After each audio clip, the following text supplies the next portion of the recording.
Bonjour à tous et bienvenue à cette conférence de presse sur un sujet qui nous intéresse tous au plus haut point, l'énergie.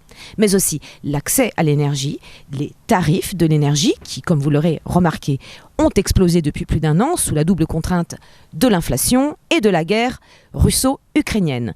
L'énergie comme service public ou bien l'énergie de marché? Voilà autant de questions dont nous allons débattre aujourd'hui avec nos intervenants de la FNME-CGT, c'est-à-dire la CGT de l'énergie, qui, elle, propose justement des alternatives au système actuel devenu un peu fou avec des tarifs explosifs. La Fédération nationale des mines et de l'énergie CGT porte un programme progressiste de l'énergie pour l'avenir du service public. On a fait une analyse et un bilan sur la déréglementation de plus de 20 ans en France et on s'est rendu compte qu'on avait besoin de passer à une autre politique énergétique pour nos concitoyens et pour la réponse à l'intérêt général. On est tous d'accord sur cette notion de maîtrise publique, notamment parce qu'on a vu que la libéralisation du marché de l'énergie et les privatisations sont un échec total, comme le marché mis en place sur les énergies. Au bout du bout, pour l'avenir du service public, la meilleure des réponses en tout état de cause, c'est quand même la sortie du marché et réorganiser l'ensemble du secteur avec des entreprises nationalisées qui travaillent à la réponse aux besoins des citoyens. On voit qu'il y a une spéculation sur l'énergie qui est complète et une spéculation évidemment sur les marchés de l'énergie, en particulier sur celui du gaz, puisque en fait on va chercher maintenant désormais le GNL aux États-Unis, donc on passe d'une dépendance russe à une dépendance américaine. On a besoin d'une maîtrise publique du service de l'électricité et du gaz d'ailleurs, parce qu'on sait très bien que ces deux éléments sont des enjeux très importants et qu'ils ne doivent pas être laissés à la main des financiers, parce que pour eux, ce ne sont que des bénéfices et des dividendes à verser derrière. Alors, la fin des tarifs réglementés, c'est une très mauvaise chose. Donc le gaz, c'est pour 2023. Pour l'électricité, c'est quand même dans la tête de certains politiques. Pour nous, c'est une question majeure, puisque c'est le service public, c'est l'égalité de traitement, c'est le prix de l'électricité et du gaz au meilleur coût et sans profit. C'est vraiment ce qui a été institué avec le service public en 1946. Le gaz est un sujet d'actualité, sachant que le gaz aujourd'hui représente la moitié de nos consommations. Donc à l'heure actuelle, au vu de la situation qu'il y a géopolitique à travers le gaz est un sujet plus que d'actualité. Et à travers le programme progressiste de l'énergie, on aura tout l'occasion de démontrer l'enjeu de remettre une EPIC, donc un établissement public à justement industriel et commercial, sur la filière gaz. On souhaite aussi que soit maintenue la péréquation tarifaire. C'est un terme peut-être un peu technique, mais c'est l'égalité de traitement pour tous les usagers dans le pays. Et ça, c'est vraiment très important. Aujourd'hui, on peut sortir du marché, on peut revenir sur des contrats long terme sur l'approvisionnement du gaz. On peut aussi développer du gaz renouvelable qui permet justement de répondre aux enjeux environnementaux. Donc, et bien évidemment, le gaz est très complémentaire avec l'électricité et vous verrez dans la présentation qu'on fait justement le lien entre l'électricité et le gaz.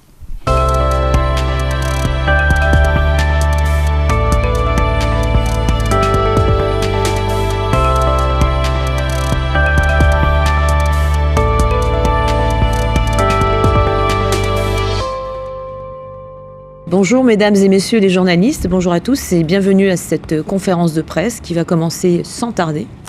Alors je vous présente nos deux intervenants. Alors Julien Lambert qui est en charge de la politique industrielle énergétique pour la FNME, pour la CGT, des mines et d'énergie. Et Frédéric Ben qui lui est responsable du secteur gaz, toujours pour la FNME, CGT.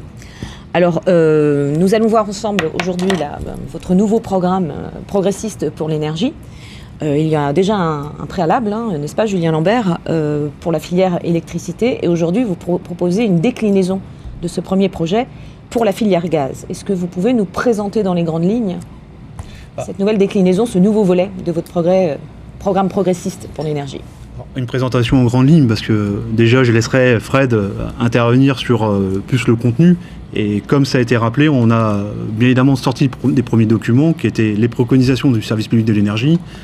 Puis par la suite, le programme progressiste de l'énergie qui était dans la période où il y avait la scission de l'entreprise avec le projet Hercule, etc. Donc on avait sorti le programme progressiste de l'énergie avec une filière électrique et bien évidemment dans un second temps qui a été la filière gaz. Et qui finalement, on voit que dans l'actualité, finalement le gaz est un sujet, mais c'est normal au vu des enjeux énergétiques dans la période.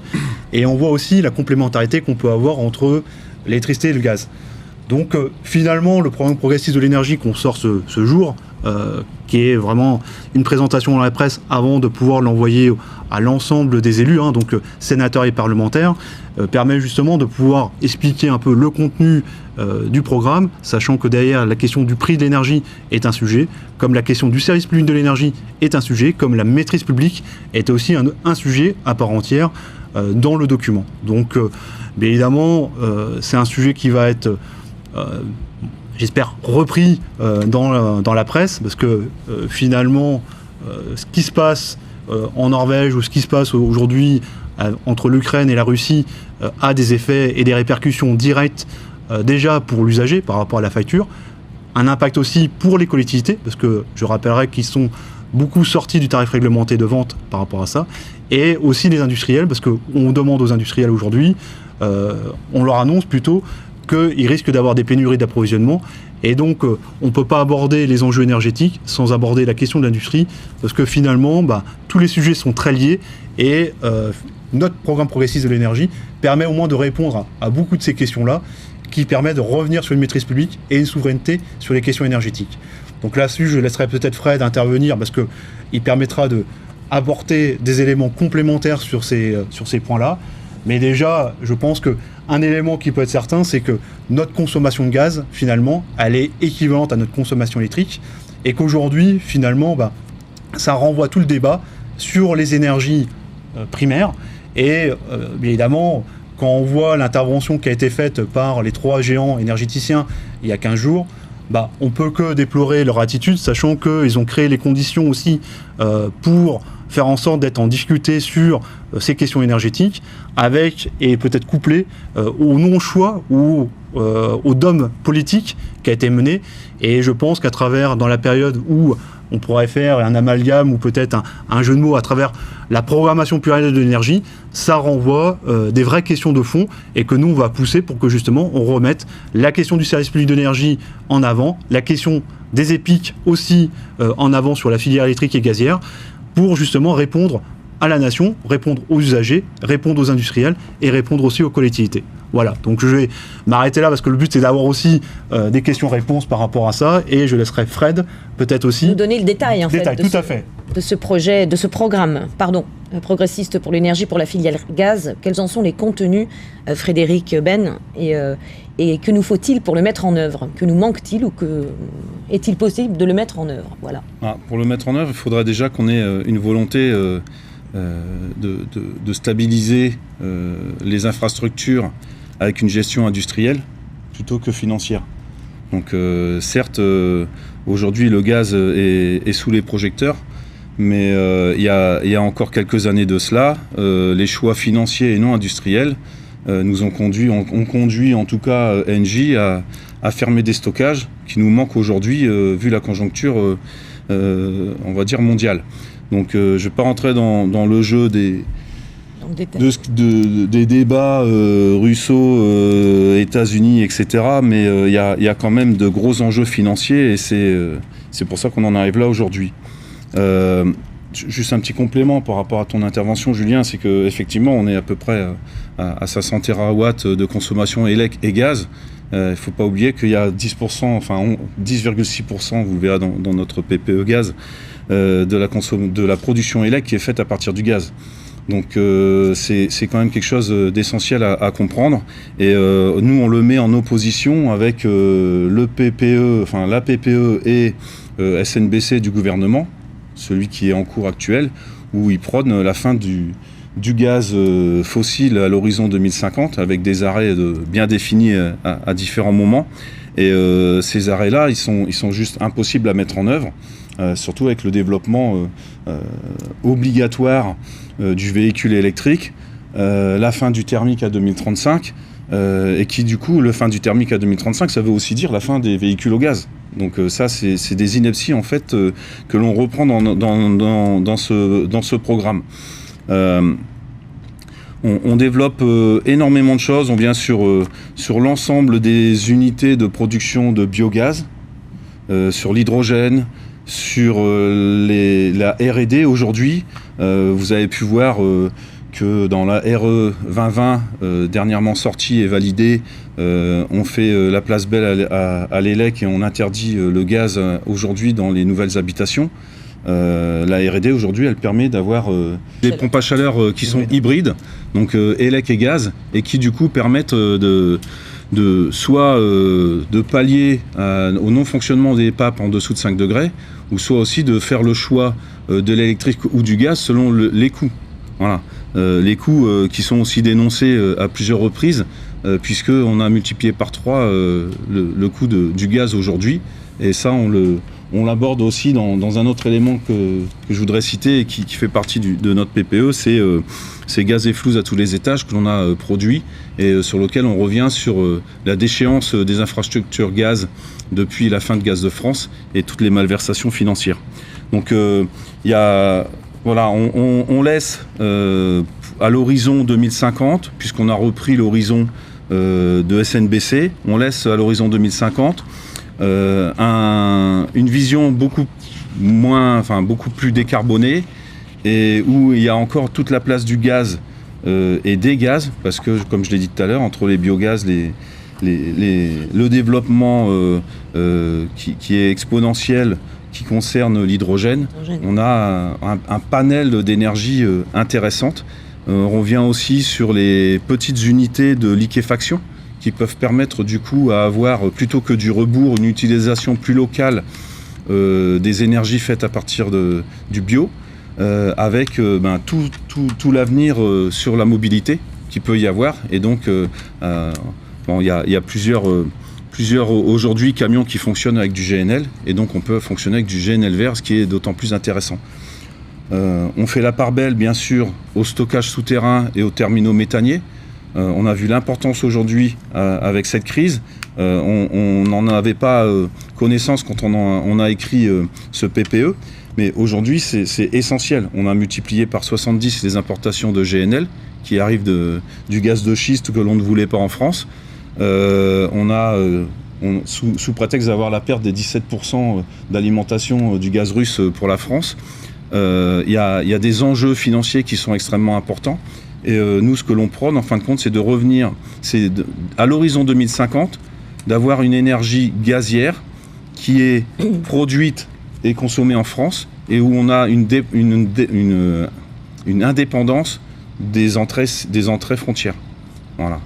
Donc on essaye de développer un petit peu tout ça, et pour nous, en fin de compte... La question du stockage, c'est celle qui est en lien avec notre maîtrise, notre indépendance énergétique, cette question des stockages. L'avenir des stockages, oui, bien sûr, puisque, en fin de compte, les unités les unités qui vont produire du biogaz vont être des unités qui vont desservir ce gaz constamment toute l'année. Et donc on en revient à la même utilisation des infrastructures gaz que l'on a aujourd'hui, avec des importations qui sont plus ou moins constantes au jour le jour, et dont on a trop de gaz qui arrive en France pendant la période de l'été, et on n'a pas assez de gaz qui arrive possible pendant la période d'hiver. Et donc on a cette possibilité aussi, de par le stockage et du gaz, enfin des gaz et de l'hydrogène aussi en cavité saline, de pouvoir subvenir aux besoins de l'ensemble de la nation. Alors je voudrais aussi qu'on parle un petit peu de l'impact sur les tarifs, parce que les tarifs ont été multipliés par 3 ou par 4, je crois, au cours des 20 dernières années, me semble-t-il, tarifs du gaz notamment. Et en quoi votre programme progressiste permettrait-il justement de contenir les prix, puisque d'après ce que j'entends là, il y aurait quand même de gros investissements en infrastructure à faire, retour au stockage, réinvestir dans les stockages, dans l'infrastructure pour produire justement les nouveaux gaz, etc. Comment on évite que tout cela se répercute aussi en termes de prix, puisque en fait le but de votre programme, c'est aussi de revenir à une énergie accessible à tous. En fait, on développe aussi toute une partie où on est sur le service public de l'énergie, donc avec une maîtrise de ce service public, de l'énergie aussi en globalité. Et pour ce faire, il faut des infrastructures qui sont compétitives. Oui, alors tu veux rebondir peut-être, Julien, là-dessus? Non, je vais amener un complément, parce que justement par rapport à cette question-là, ça démontre qu'il faut déjà, évidemment, éviter d'être main et pieds liés sur la question du marché. Et on sent bien que les marchés, finalement, dès lors qu'on ne produit pas son gaz, eh ben, on est très vite tributaire par rapport au marché court terme. Et dès lors qu'il y a un conflit, finalement, on se retrouve avec une explosion des prix. Et en plus, le prix devait, soi-disant pour certains, descendre cette année, mais risque de toute façon de continuer à monter, du fait que la Chine a été gros consommateur aussi par rapport à leur redémarrage suite au Covid. Et donc, bien évidemment, nous, on se retrouve aussi confrontés par rapport à nos importations. Alors, l'ambition d'être à 17% par rapport aux importations russes et de faire du développement du biogaz, c'est un vrai sujet. Et donc, finalement, ça renvoie, pour avoir maîtrisé le prix, d'avoir une logique industrielle, de planifier son industrie, de pouvoir avoir toute cette maîtrise de l'amont à l'aval pour faire en sorte que d'ailleurs, les gens ne payent pas le prix par rapport aujourd'hui au marché, parce que finalement, on voit que la fluctuation des marchés, c'est ça ? La fluctuation du marché court terme, aujourd'hui, il ne risque pas de baisser. C'est pas pour rien que de renvoyer la logique marché long terme a son importance pour maintenir et maîtriser le prix, mais la question de produire son gaz nécessite d'être revenu, parce que finalement, dans les années 70, on était des producteurs aussi de gaz à l'époque, et aujourd'hui, finalement, le sujet de reproduire son gaz, elle est redevenue d'actualité, avec des filières qui sont en voie de développement, mais c'est quelle maîtrise publique qu'on a autour du développement, autour de l'aménagement, parce que finalement, ça amène aussi la question des infrastructures. On a de la chance, on a un pays où on a quand même beaucoup d'infrastructures, donc à travers la question du gaz, on a le sujet d'hydrogène qui arrive par la suite, donc c'est comment on maintient le sujet d'hydrogène, que ce soit répondre aux nouveaux besoins, répondre à l'intérêt général, et éviter que ce soit un troisième marché que finalement on pourrait, certains s'engouffrer dedans, parce que dès lors qu'il y a des subventions qui sont allouées, tout le monde va regarder et y aller. Mais finalement, une fois que les entreprises ont pris les subventions, c'est quelle a été la plus-value avec l'emploi, l'industrie et tout ce qui va autour, avec la maintenance des infrastructures, parce que ça a été évoqué par Frédéric. Donc finalement, pour maîtriser le prix, il faut avoir toute la chaîne de l'amont à l'aval pour pouvoir justement faire en sorte de maîtriser les coûts et de revenir sur un tarif réglementé qui prenne en compte ces questions-là. Et aujourd'hui, quand on voit que 2023, on est sur la fin des tarifs réglementés du gaz, ça pose des vraies questions, parce qu'aujourd'hui, les opérateurs ne fournissent plus, notamment Engie, le tarif réglementé, donc du fait qu'en 2023, il y a la fin. Et nous, aujourd'hui, on repose cette question-là, parce que fondamentalement, il y a besoin de maîtriser, et c'est pas le bouclier énergétique qui répondra à long terme sur ces questions-là à toute la population, et je le redis, aux collectivités et aux industriels, qui aujourd'hui, finalement, sont face à faire des choix cornéliens par rapport à l'industrie. Donc on peut avoir des effets directs, indirects, parce que finalement, l'énergie, le prix de l'énergie, peut aussi avoir un impact sur, demain, à quel prix on produit l'hydrogène. Ça a un impact sur, justement, par rapport à ces questions-là. Après, voilà, il faut qu'on ait vraiment ces questions qui, aujourd'hui, soient face à nous, et que, finalement, dans ce cadre-là, on parle vraiment de toute la complémentarité, et c'est pour ça qu'on redéfinit la question du tarif en prenant en compte tous les éléments que j'ai précités. Alors, si j'ai bien compris, en fait, pour avoir une maîtrise totale justement de l'amont à l'aval, et y compris sur les prix, il faut réindustrialiser. Tout à fait. Et puis confier cette maîtrise à qui ? Parce que vous parlez beaucoup de maîtrise publique de l'énergie. En quoi ça consiste, cette maîtrise publique ? C'est-à-dire, c'est le gouvernement, c'est l'État, c'est qui, en fait, la maîtrise publique ? En fait, on parle des pics. On parle de la mise en place des pics, autant en gaz qu'élec. Et puis, en complément sur les tarifs, c'est qu'aujourd'hui, on a le taux des taxes sur l'énergie est extrêmement élevé. Donc, on demande à revenir à la raison aussi au gouvernement. Et l'énergie est une nécessité vitale. Et on demande une TVA à 5,5. Tout à fait. Bien, je ne sais pas s'il y a déjà des questions dans la salle. On pourrait peut-être procéder à un premier tour de questions. Levez la main. Oui. Bonjour. Bonjour, Nicolas Gubert. Je travaille pour l'agence France Presse. Ma question s'adresse à Monsieur Ben. Vous avez évoqué tout à l'heure des choix financiers qui ont conduit à la fermeture de stockage qui nous manque aujourd'hui. Est-ce que vous pouvez préciser, est-ce que vous pouvez nous dire ce que vous aviez en tête quand vous avez évoqué ça ? Est-ce qu'il y a eu une décision en particulier, une date charnière pour ça ? Et est-ce que vous pouvez nous dire à combien vous évaluez le manque en matière de stockage qu'il faudrait reconstruire pour assurer notre indépendance, notre souveraineté énergétique en matière de gaz ? Oui, en fait, à partir des années 2012, à partir de la création de Storengy, en fin de compte, en 2009, l'ensemble des dividendes remontés étaient planifiés pour rester constantes. Donc on était à plus de 120 millions d'euros de dividendes par an à remonter. Et qu'importe en fin de compte les revenus. Et donc les mesures d'ajustement ont été de réduire le personnel et aussi le coût des stockages. Et donc, puisqu'il y avait à partir des années 2013 une non-volonté des fournisseurs à stocker pendant l'été pour l'hiver, puisque le spread, l'écart de prix entre l'été et l'hiver du gaz s'était écroulé. On avait des spreads sur le salin à 15 € et 5 € sur les aquifères. Ça s'est écroulé, on était en dessous de 3 €.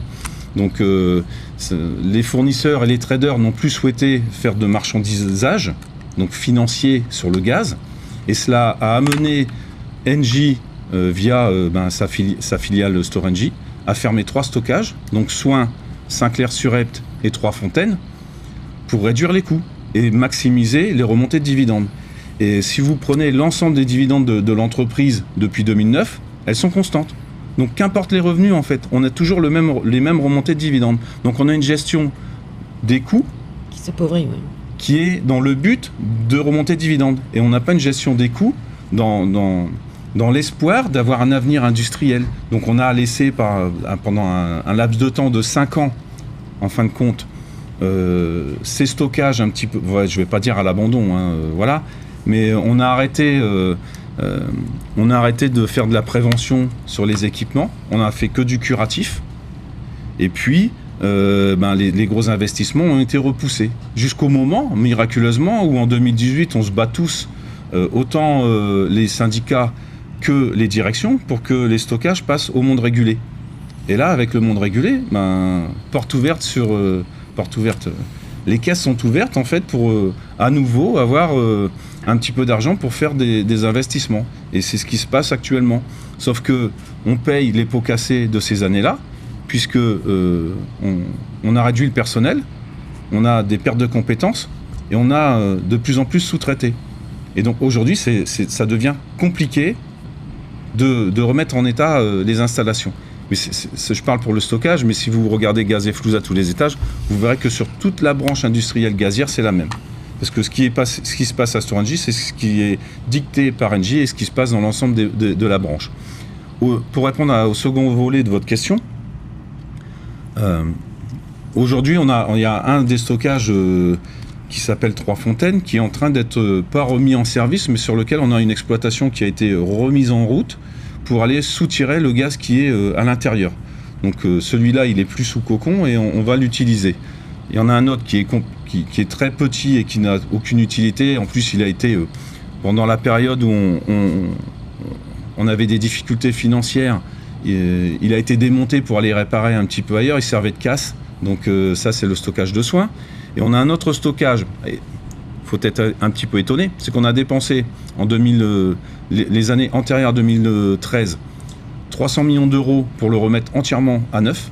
C'est le stockage de Saint-Clair. Et pour nous, lui, c'est essentiel qu'on le redémarre aujourd'hui, parce qu'il se trouve donc à Saint-Clair-sur-Epte, qui est à côté de Gisors, donc entre la région Normandie et la capitale. On a au Havre un terminal méthanier qui va être installé en mer. Et donc GRT aujourd'hui en train d'intervenir pour pouvoir travailler dans les deux sens, parce que sur cette artère-là, on faisait que de l'est à l'ouest. Et donc on est en train il y a des études qui sont menées pour pouvoir changer la configuration du gaz et pouvoir travailler dans les deux sens. Et donc ce stockage-là se trouve juste au milieu entre ces deux artères. Donc il est pour nous essentiel. J'ai juste un petit point d'information quand même. C'est que pour le démantèlement de ce stockage, Storengy a prévu 118 millions d'euros de provision de démantèlement. 118 millions d'euros. L'analyse que l'on a direction, c'est pas la nôtre, donc on la conteste pas, de redémarrage, c'est 40 millions d'euros. Oui. Donc nous, on propose à notre direction, prenons les devants. On a besoin de stockage, c'est dans l'actualité de toute la presse, c'est l'avenir de la France aujourd'hui, de l'énergétique. Prenons dans les 118 millions d'euros ce qu'il faut pour le redémarrer, et après, voyons avec l'État si on a tout loisir de se faire rémunérer l'avance que l'on aura pu faire, au cas où. Là, vous voulez la réponse de notre direction ? On va d'abord aller négocier avec l'État pour le remettre, et quand ils nous auront donné les 40 millions, on aura l'argent pour le faire. Et qu'est-ce que vous faites des 118 millions d'euros qui ont été prévus pour le démantèlement ? On les remontera en dividendes.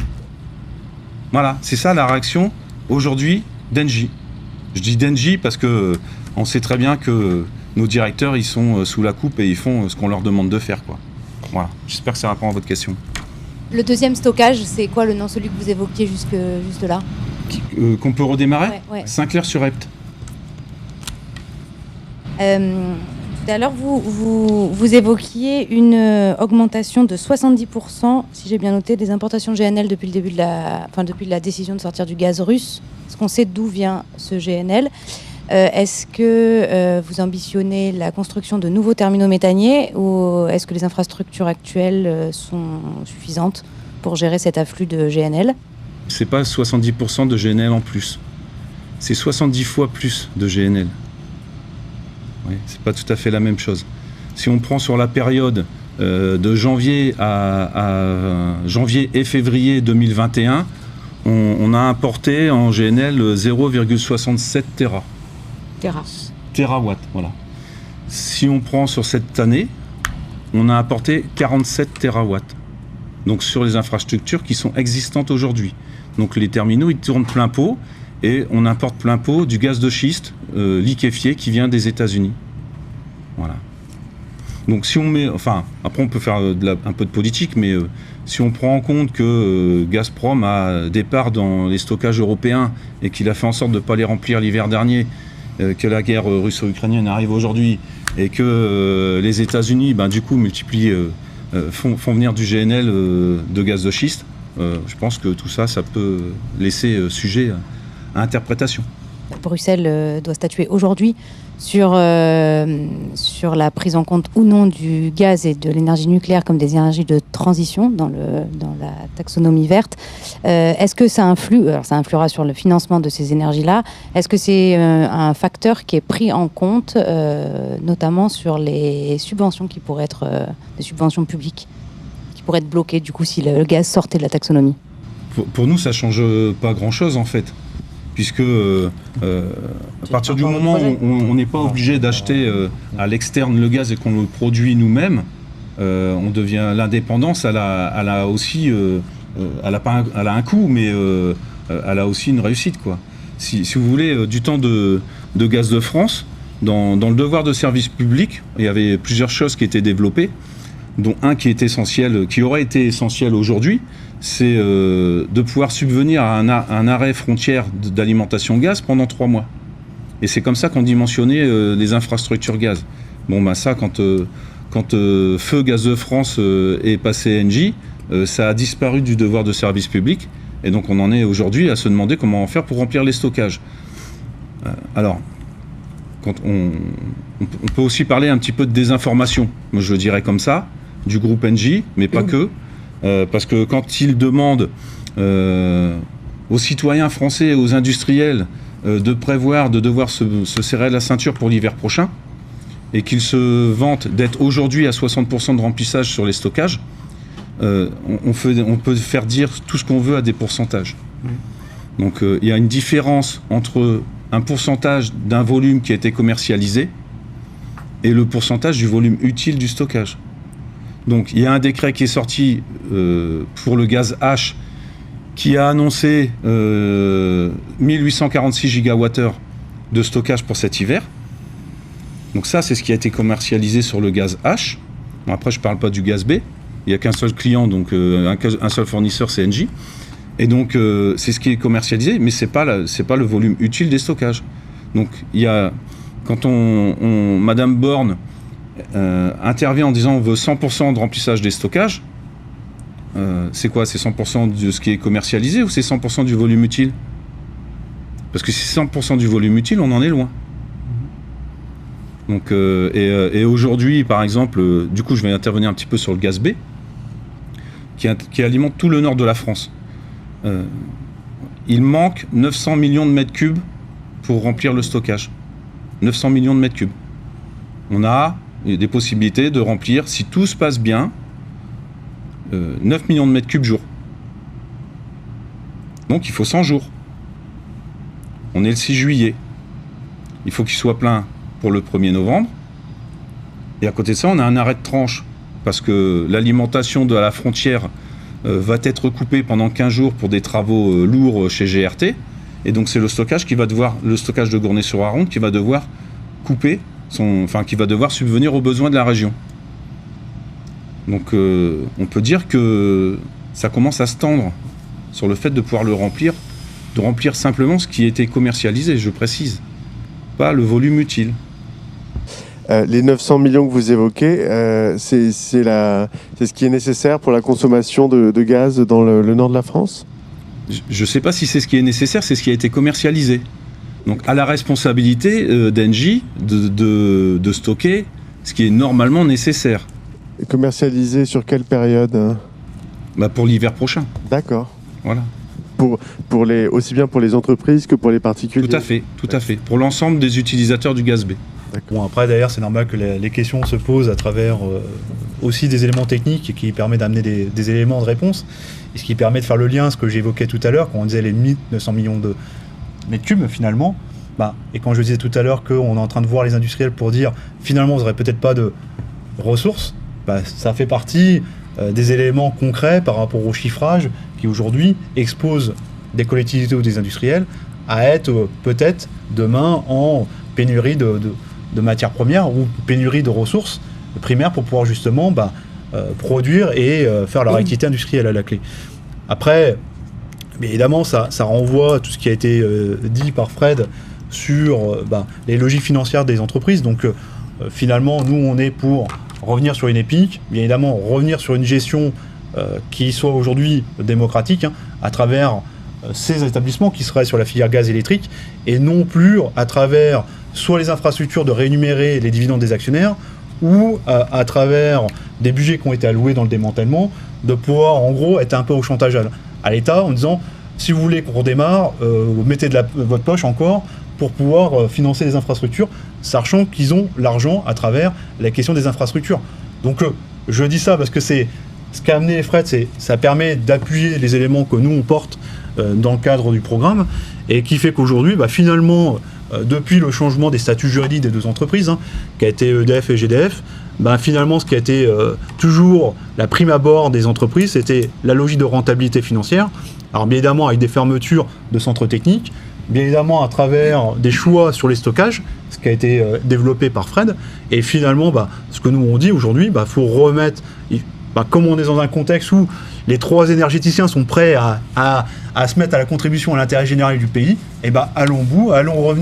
revenons sur une nationalisation du secteur, avec vraiment en remettant une gestion démocratique sur les questions des EPIC, et avec justement répondant aux enjeux de demain, en répondant aux besoins. Donc ça veut dire qu'autant la question du stockage, du transport, de la distribution, et aussi de la production, parce qu'aujourd'hui ce sera un élément essentiel, parce qu'aujourd'hui, avec les logiques qu'on a eues auparavant, avec le changement des statuts d'entreprise, on voit bien que finalement, on est de plus en plus exposé au marché, et finalement, on voit les effets collatéraux par rapport à ça.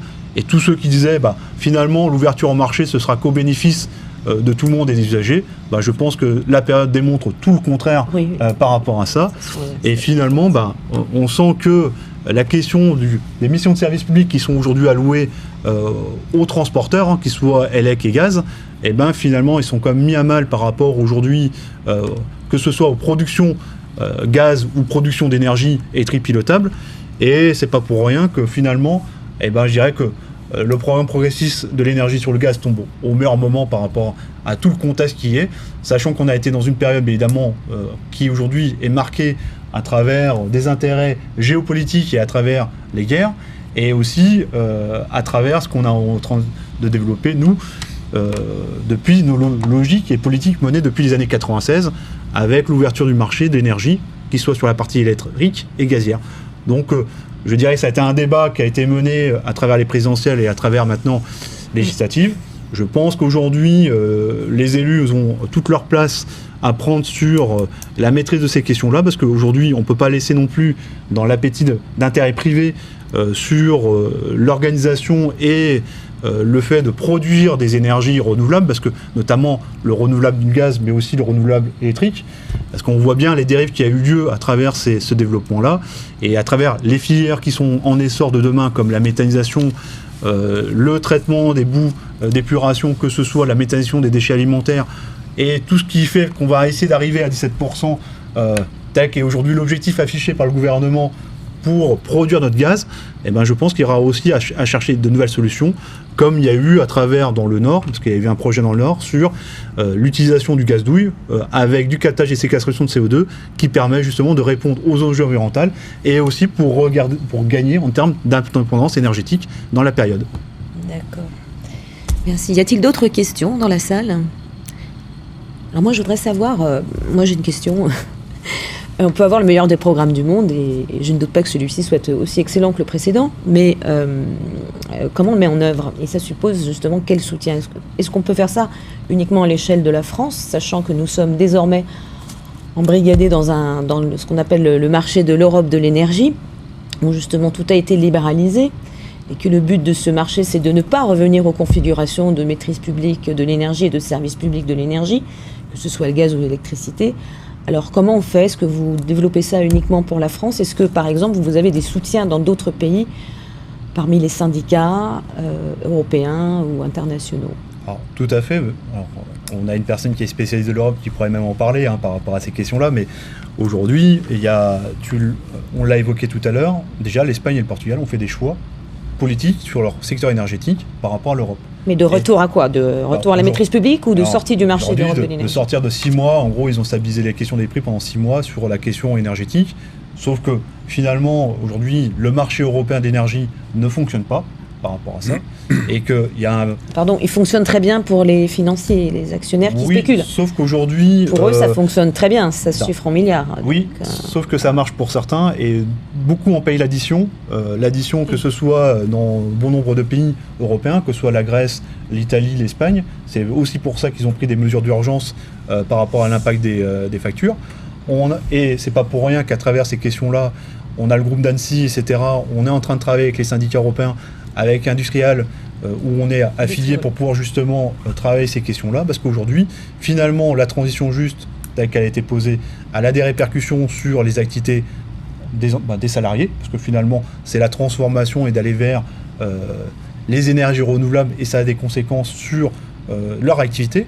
Et aujourd'hui, qui paye la facture à la fin par rapport à ces questions-là ? Donc, à l'heure actuelle, par rapport à ce qui est aujourd'hui posé dans le cadre du programme progressiste de l'énergie, évidemment, l'EPSU qui est sur les questions des services publics au côté européen, ils se l'ont saisi, comme le TWED qui aujourd'hui prend en grande partie, qui prend en grande partie nos propositions, fait qu'aujourd'hui on a une écoute de plus en plus forte à travers ce qu'on pose, parce que finalement, on remet la place de l'État, mais il y a aussi la question de l'Europe, comme ça a été bien évoqué. Mais aujourd'hui, déjà la France pourra déjà prendre des mesures au-delà du bouclier qui est aujourd'hui énergétique, parce qu'il ne durera pas longtemps. C'est un cotère sur une jambe de bois, enfin ça. Tout à fait, et il y a nécessité justement de revenir profondément sur aujourd'hui toute la logique de mise en concurrence en permanence et de cette logique de marché qui finalement n'a pas fait en sorte que l'Europe arrive à être indépendante, parce que si on parle de l'Europe n'est pas indépendante, que ce soit sur la partie industrielle et que ce soit sur la partie énergétique. Et je pense qu'aujourd'hui, ça va obliger à amener les pays, dans la période, à réviser leur posture. Donc j'espère que la France, du fait qu'on va être dans une année où il y aura une loi qui va se préparer en 2023 sur la question de l'énergie, et que tous ces éléments-là soient pris en compte, et que ce n'est pas le rationnement ou la décroissance qui fera en sorte de répondre aux besoins de demain. Parce qu'on le dit à chaque fois, et dans les journaux même 100% publics, aujourd'hui qu'on a 12 millions de précaires dans le pays, et j'en parle même pas... Précaires énergétiques, tu veux dire ? Précaires énergétiques, tout à fait. Je parle même pas d'autres types de précarité. On fait en sorte que on est face à une situation qu'il faut vraiment prendre des vraies mesures, et que d'ailleurs on arrête de découper ou qu'on arrête de répondre à des intérêts privés, et qu'aujourd'hui, finalement, de l'argent, il y en a, parce qu'on n'a jamais autant distribué de l'argent dans la période, que ce soit dans le cadre du CICE, mais pas que, à travers la subvention des filières. Et aujourd'hui, quand on fait une planification, ça fait partie aussi de ces éléments-là dans le cadre du service public, c'est aussi planifier à long terme nos ressources. Et ça fait partie des éléments nécessaires pour mobiliser une industrie, parce que finalement, quand on voit que le développement des énergies renouvelables a eu lieu, c'est une industrie qui s'est pas mobilisée, ou que d'ailleurs a été chercher certains l'aspect financier, et la question de tout ce qu'il devait avoir comme industrie à la clé, de transformation, etc., n'y est pas. Et on aurait pu aller même, on pense, de toute façon, et c'est pas pour rien qu'on va travailler la question des services communs, parce qu'on finalement, on voit bien que dans le cadre du programme progressif de l'énergie, je fais un peu une avant-première, mais j'en profite un peu de cette conférence où on est en train de travailler ces questions-là, où il y a justement la question de la gestion de l'eau en surface, il y a la question justement de la performance énergétique et de l'habitat par rapport à ces questions-là. On a aussi la question de la gouvernance, la question des 2 EPIC, parce qu'aujourd'hui, on peut revenir sur des établissements publics industriels et commerciaux. Si on fait la même gestion, on peut arriver aussi sur des désastres. Donc il y a une vraie question de gestion démocratique à la clé. Donc on est en train de travailler ces questions-là pour justement donner du lien par rapport à tous ces éléments, sachant qu'il y a aussi un élément essentiel dans tout, c'est la question des mines qu'on n'en parle pas assez, c'est toute l'activité matière première extractive où il y aura des besoins pour justement répondre demain à nos choix industriels et politiques énergétiques. Quelles sont ces ressources extractibles? On peut avoir quoi ça peut aller, je dis comme ça, la question... demain, je vois que l'Europe, la question du charbon, elle est revenue. On a fermé nos 10 centrales, nos 4 centrales les plus performantes d'Europe, parce qu'on avait quand même rempli les critères sur les gaz à effet de serre. La question du charbon, aujourd'hui, il y a beaucoup de pays qui reprennent la question de l'option du charbon. Et en France, Oui, mais on est d'accord que ce n'est pas souhaitable d'un point de vue des objectifs climatiques. Tout dépend, on va dire, comment on produit aujourd'hui son énergie, et si on ne met pas de procédés, de technologies qui, justement, répondent aux enjeux environnementaux. Et aujourd'hui, le captage et séquestration de CO2, il y a des procédés qui sont en train d'exister, qui sont en train d'être travaillés en Norvège, et pas que, parce qu'aujourd'hui, en France, on le regarde. Je pense qu'il faut, de toute façon, dès lors qu'on regarde la question de l'environnement et qu'il faut prendre le prisme de l'environnement et social, parce que derrière souvent il y a cette question-là qu'il faut prendre en compte, il faut regarder tout ça et faire en sorte d'ailleurs que les industriels mettent les moyens sur cette partie-là qui sont un élément important. Et je finirai comme ça parce que c'est la réalité. Le charbon, c'est peut-être c'est la ressource peut-être qui aura le moins de conflits géopolitiques du fait que c'est une ressource mondiale la plus homogène. Je ferme la parenthèse, mais c'est pas pour rien qu'on évoque cette question-là, mais à l'heure actuelle, on a un mix énergétique décarboné. Je pense qu'il faut mettre, et ça a été dit à travers nos présentations, etc., de ne pas mettre en opposition les filières et qu'aujourd'hui, on aura besoin de l'ensemble des filières et d'avoir un vrai mix énergétique décarboné et de mettre les technologies pour décarboner, en gros, notre production d'énergie et notre consommation énergétique. En conclusion, je vous remercierais déjà d'être venu à cette présentation. Comme l'a dit Julien, ce programme va être déployé un petit peu partout auprès de nos élus. Donc on va essayer d'intervertir pour pouvoir, puisqu'on est en pleine discussion avec la prochaine PPE, de pouvoir justement faire valider nos idées dans la prochaine programmation pluriannuelle de l'énergie, sur laquelle nous participons activement. Et nous verrons bien, nous sommes force de persuasion à la CGT, donc on espère bien se faire entendre. Et quand on voit l'actualité aujourd'hui, il n'y a pas de raison qu'on ne soit pas entendu. Parce que ce que l'on porte là-dedans, ce sont des choses réalisables, atteignables, et ça fait partie... si on souhaite avoir un avenir énergétique décarboné, industriel, à moindre coût, faut un petit peu regarder ce qu'il y a à l'intérieur et puis le mettre en œuvre. Et je pense que nos citoyens ne seront pas non plus indifférents à cela. Voilà. Ne serait-ce qu'au regard de leur facture, qui a sacrément flambé. Bien, sur ce, si nous en avons terminé, donc je remercie nos deux intervenants. Julien Lambert, merci. Merci Frédéric Ben. Et merci à vous tous.